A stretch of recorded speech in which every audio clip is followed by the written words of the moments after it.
अस्सलाम वालेकुम। आज हम डिस्कस करने जा रहे थे लेक्चर जिसमें हम पास पेपर एमसीक्यूज़ को डील करें। फिज़िकल यूनिट्स के बारे में हम पढ़ चुके हैं ऑलरेडी एएस लेवल्स पे। स्पेक्ट्रम इंस्टीट्यूट हमारा इंस्टीट्यूट है जिसके अंदर हम 9th-10th भी करा रहे हैं, इंटर भी करा रहे हैं और अब OA लेवल्स भी करा रहे हैं। तो उस सिलसिले में हमने ये वीडियो लेक्चर स्टार्ट किए। तो बड़ी डिटेल के साथ हमने पढ़ा फिज़िकल यूनिट्स के बारे में। फर्स्ट टॉपिक ये था हमारा। तो मोस्टली जो पहला क्वेश्चन आता है या तो वो स्केलर्स वेक्टर से रिलेटेड होता है या फिर एमसीक्यू से रिलेटेड होता है। तो मेरी ये कोशिश होगी कि जो पास पेपर्स हैं वो सारे कराने तो मुमकिन नहीं होते, पॉसिबल नहीं है, लेकिन कम से कम ये ज़रूर हो कि how many different styles of questions आ रहे हैं, कि क्वेश्चंस के जो स्टाइल्स हैं, डिफरेंट क्वेश्चंस किस तरह के मार्जिन के, किस तरह की डिफ़िकल्टी लेवल है, उस पे बात हो। तो उसका आज पहला लेक्चर है। मेरा ख्याल है 2 लेक्चर्स और होंगे जो पास पेपर पे होंगे, तो उसको हम स्टार्ट करते हैं। मसलन देखिए ये MCQ 2024 में था। फर्स्ट टॉपिक में हमने यही पढ़ा था कि हमें बेस यूनिट्स का बताओ, बेस क्वांटिटीज़ का बताओ, ड्राइव्ड यूनिट्स का बताओ, ड्राइव्ड क्वांटिटीज़ का बताओ। ज़्यादातर क्वेश्चन इन्हीं में डिफ्रेंशिएट कर रहा होता है। मसलन which row show a physical quantity and its base unit. अब 2 चीज़ें वो इसमें पूछ रहा है। फर्स्ट वन फिजिकल क्वांटिटी भी पूछ रहा है। अब फिजिकल क्वांटिटी में याद रखिए कि यूनिट को क्वांटिटी नहीं बनने देना। फिजिकल क्वांटिटी चाहे वो बेस हैं या ड्राइव्ड हैं, फिजिकल क्वांटिटीज़ हों, यूनिट्स ना हो। मसलन करंट फिजिकल क्वांटिटी है, फोर्स फिजिकल क्वांटिटी है, मैस फिजिकल क्वांटिटी है, टेम्परेचर भी फिजिकल क्वांटिटी है। तो ये जो 4 ऑप्शंस हैं ये फिजिकल क्वांटिटीज़ ही हैं। अगर वो ड्राइव्ड हैं या बेस हैं वो एक सेपरेट बात है। सेकंड पॉइंट उसने ये पूछा कि उनकी बेस यूनिट हो। अब अगर वो उनकी बेस यूनिट पूछ रहा है बेटे, तो बेस यूनिट फिजिकल क्वांटिटी के साथ रिप्रेजेंट करना ज़रूरी। फॉर एग्जांपल टेम्परेचर की अगर हम बात करें तो इसकी बेस यूनिट तो केल्विन होती है, इसलिए ये रॉन्ग हो गया। मैस की बात करें तो मैस की बेस यूनिट किलोग्राम होती है, रॉन्ग हो गया। फोर्स की बात करें, न्यूटन उसकी ड्राइव यूनिट है, बेस यूनिट उसकी किलोग्राम मीटर पर सेकंड स्क्वायर है, इसलिए रॉन्ग हो गया। और करंट की बेस यूनिट एम्पेयर है, तो alpha is A correct answer. 2024 के पेपर में ये मौजूद है। फिर इसी पेपर के अंदर 2024 के पेपर के अंदर ही एक क्वेश्चन नंबर 3 दिया हुआ है। Object suspended bye spring, spring constant K है, वर्टिकल ऑसिलेशंस हैं, उसमें वर्टिकली ऑसिलेट कर रहा है। टाइम पीरियड की इक्वेशन बतानी है, लेकिन ये ध्यान रहे कि टाइम पीरियड की वो इक्वेशन हो जो होमोजीनियस हो with respect to base unit. यहाँ पे मैं ये वाजे कर दूं कि हमने ये ऑलरेडी सेकंड स्टाइल किया था, जिसमें हमने ये पढ़ा था कि एक स्टाइल ये है कि आपको क्वांटिटी गिवन होगी, आपसे बेस यूनिट पूछी जाएगी। दूसरा स्टाइल ये था कि बेस यूनिट गिवन होगी, क्वांटिटी पूछी जाएगी। तीसरा स्टाइल ये था कि आपको फार्मूला पूछेगा, और देखें ये फार्मूला पूछ रहा है। अब या तो हम प्रैक्टिस कर रहे हैं एएस लेवल्स की, हमें फार्मूला याद है, टाइम पीरियड का हमें फार्मूला पता है कि T = 2πm/k √ होता है, फिर तो इशू कोई नहीं है, लास्ट ऑप्शन इज करेक्ट। लेकिन अगर मुझे वो फार्मूला नहीं याद है एज ए स्टूडेंट, तो फिर मुझे 4 ऑप्शन देखनी पड़ेंगी, और उसलिए यूनिट्स का इस्तेमाल पता आपको पता होना चाहिए कि K जो है बेटे वो F/x है, यूनिट इसकी न्यूटन पर मीटर है। एक तो याद रखें K के बारे में ये पता हो। सेकंड वन आप इसमें यूज कर रहे हैं मैस को, और मैस की यूनिट आपको पता है कि मैस की यूनिट किलोग्राम होती है।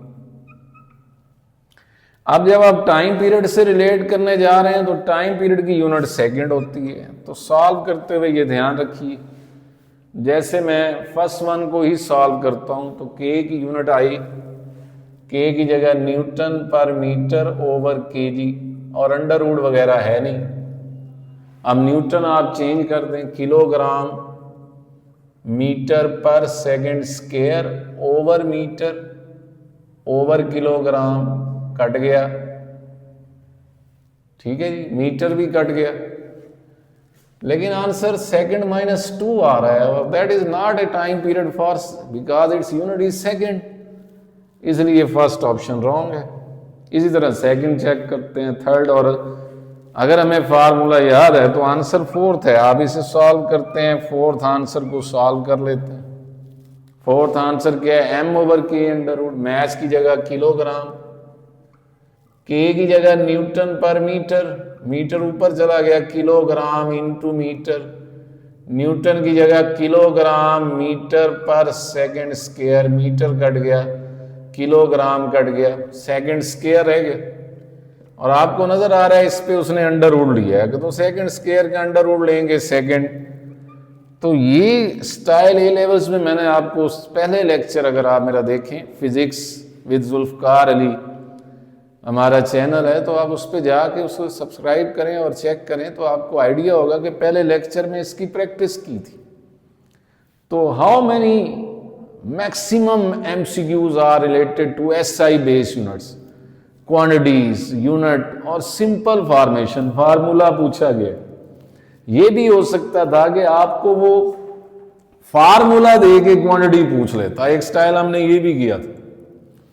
अभी आ जाए इस पे 2024 समर के सेशन में पूछ रहा है SI बेस यूनिट बता दें, सिंपल बेस यूनिट पूछ रहा है आपसे। तो बेस यूनिट में आपको पता है कूलम बेस नहीं, ड्राइव यूनिट है, डिग्री सेल्सियस बेस नहीं है, ग्राम बेस नहीं, तो करंट की यूनिट बेस एम्पेयर है, आंसर आ गया।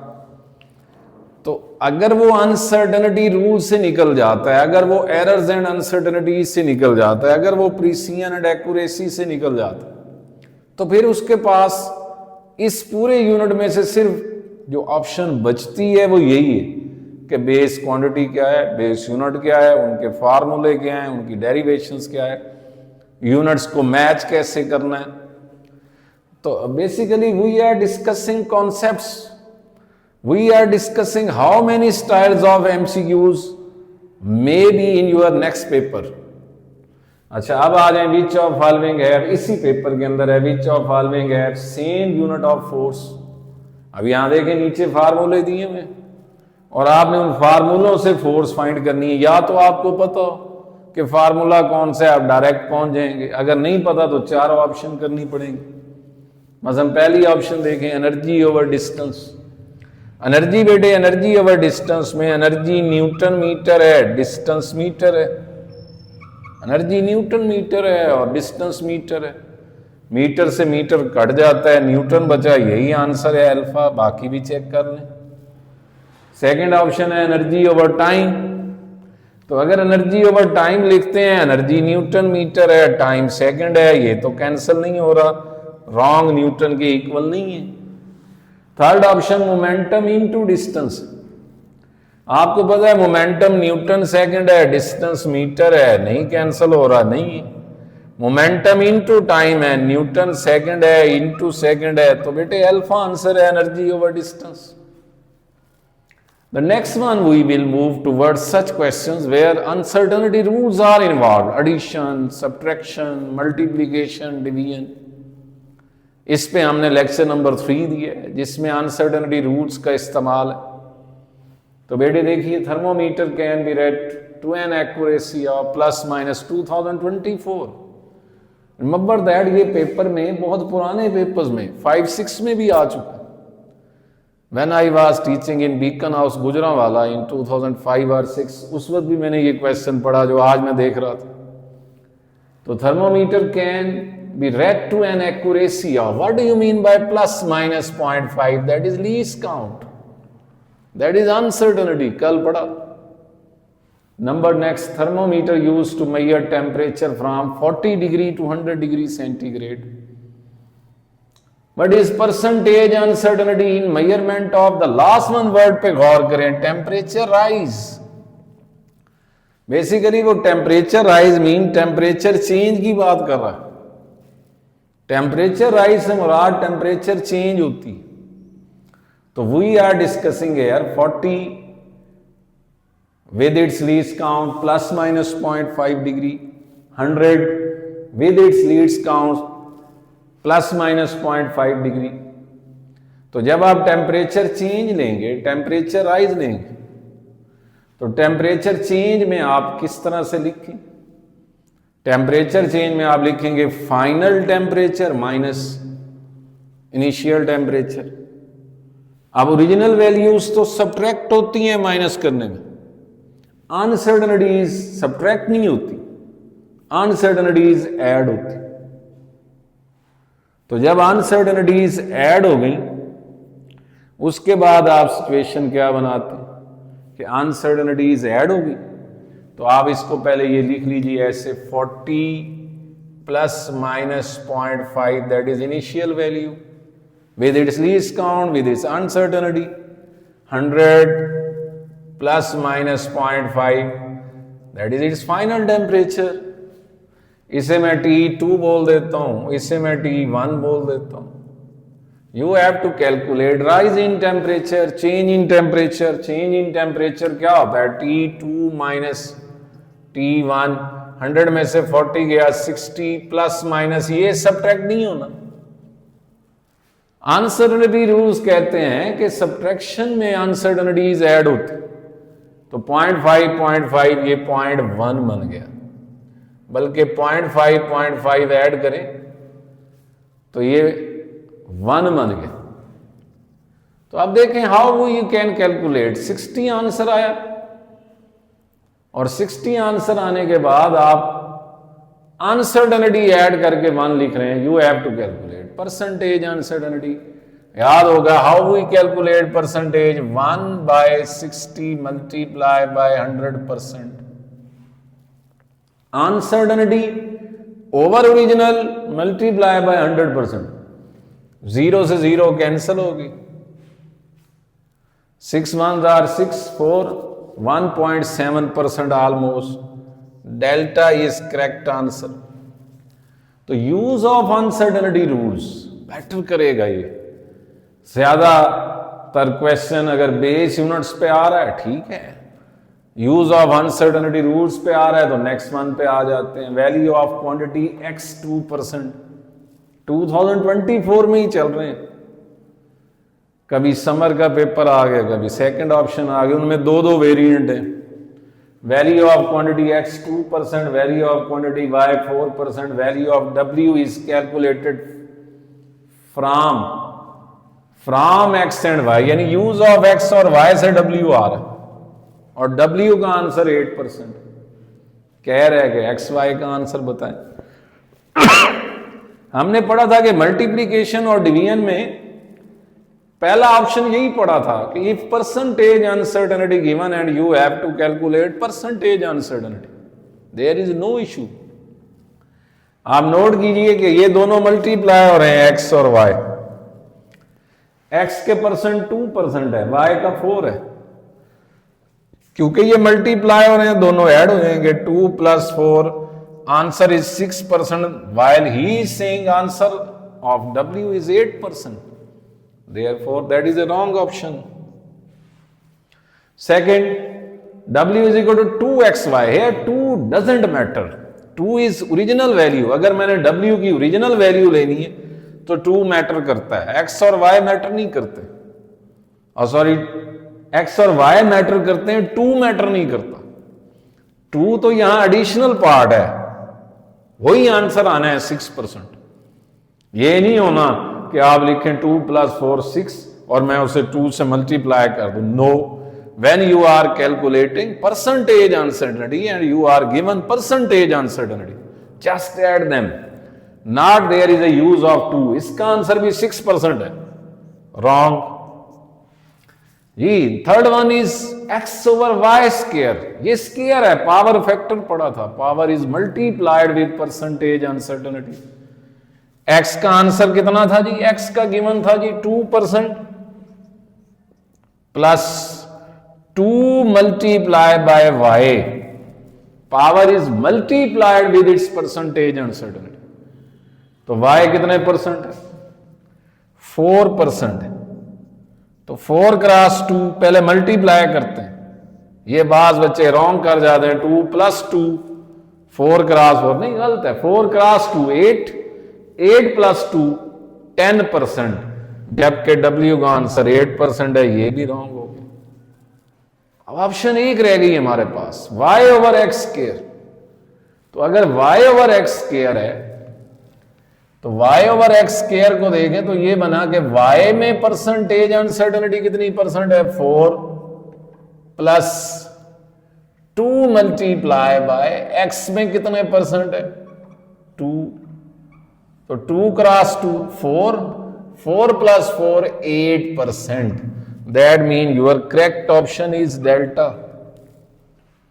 तो आप देख रहे हैं कि हम इसमें यूज देख रहे हैं, यूनिट 1 का यूज देख रहे हैं इन फॉर्म ऑफ एमसीक्यूज।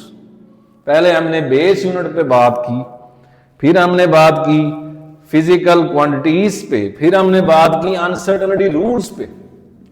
आप देखिए कि वो क्वेश्चन जो अनसर्टेनिटी रूल से रिलेटेड है, और उस अनसर्टेनिटी रूल से रिलेटेड क्वेश्चन में वो कहता है कि यू नो दैट कि if R1 and R2 are connected in parallel, R1 and R2 are connected in parallel, दोनों पैरेलल में कनेक्टेड है, पास पेपर में मौजूद है।